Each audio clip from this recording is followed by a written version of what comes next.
So, the Desert Eagle. This was actually one of the first guns, or high-powered guns, that I shot out in the States. So I thought it was appropriate to have that as the first video in the series that I released on shooting guns in the US.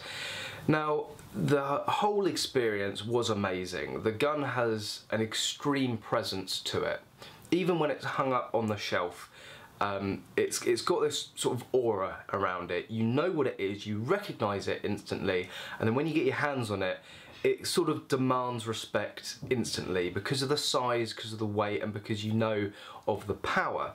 So overall, it's a hell of an experience. It's one that was on my bucket list, and it's one that I would recommend putting on anybody's bucket list if it isn't already on there, and I think it should already be on there, definitely.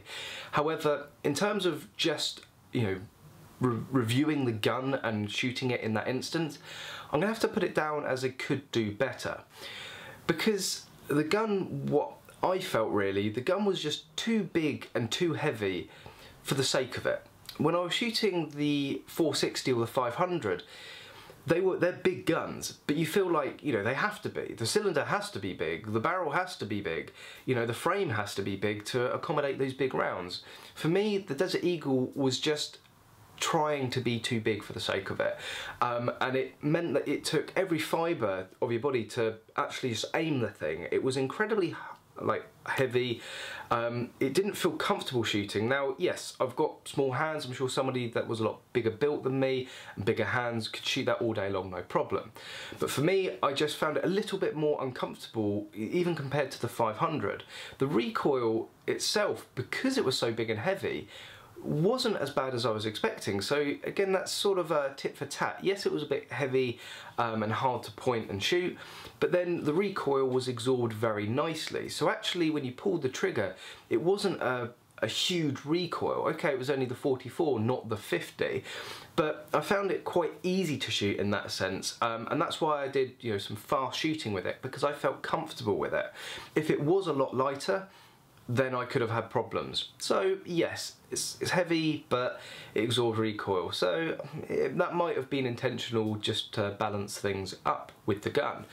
Now, the specific gun that I was shooting, and this is more, I think, of a criticism of rental guns, it had numerous problems with it. Obviously, these guns just have hundreds and hundreds of rounds put through them, day in, day out. They're absolutely hammered. The guns that you or I own are never going to come close to the levels of use that the rental guns get. So you do have to expect this.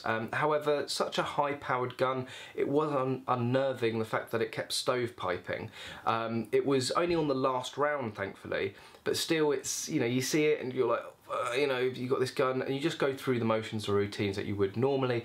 But obviously, somebody that's not used to shooting pistols or high-powered pistols, for that, it's it's a bit unnerving. And also, the slide wouldn't lock back. Again, that could be quite nerve-wracking, because what you want to do is clear the mag, pull it back, and lock that slide back, and you just weren't able to. That's more of a just a case that it was obviously an old gun, very, very well worn. I don't think actually a criticism of Desert Eagle. I've never heard of them being particularly badly made, and they're big, tough guns. I would think it would take quite a lot to actually break one. So overall, yes, it wasn't an absolutely flawless experience. I do have, say, criticisms of the Desert Eagle. One other, I guess, funny point: for some reason the ejector was lined up to hit me in the forehead every time. I guess, again, talking about that as a negative, but actually it's a plus as well, because that's what I felt was missing, say, from the 500 or the 460s, being revolvers. They don't eject. There was a lot more theatrics with the Desert Eagle, because the slide came back and you could feel, obviously you get the recoil, but you then could feel the gun move with the slide moving. So, you got this case fly out, normally into my forehead, but then also you just got the motion of the gun, and it built for that experience. So just as a fun gun, just as something to have an amazing experience with, I don't think you really beat the Desert Eagle. I would have one if they were legal in the UK. It wouldn't be high up on my list, but I would have one, because it's one of those guns that every now and then I would get out, get a few of my friends to shoot it, and I would have sort of 10, 20 rounds with it, and then put it away. But for me, that's all I think the Desert Eagle is good for. It does it exceedingly well, but I can't see for any sort of practical use having, being able to justify having a Desert Eagle for a practical purpose. I think for large caliber, sort of big game protection, I think the 500 would do that a lot better rather than the Desert Eagle. I found the 500 a lot easier to shoot, but I'll get onto that on the 500 video. So there you have it. I hope you've enjoyed the footage in this video overall with my little review of the experience that I had. The next video I'm going to be doing will be of the Smith & Wesson 460 revolver. Awesome gun, great footage again with that one. I'm going to work my way up to that 500 for you guys. I'm also going to be doing some other sort of Glock videos as well, specifically focusing on some of the custom Glocks that I shot. So lots to look forward to.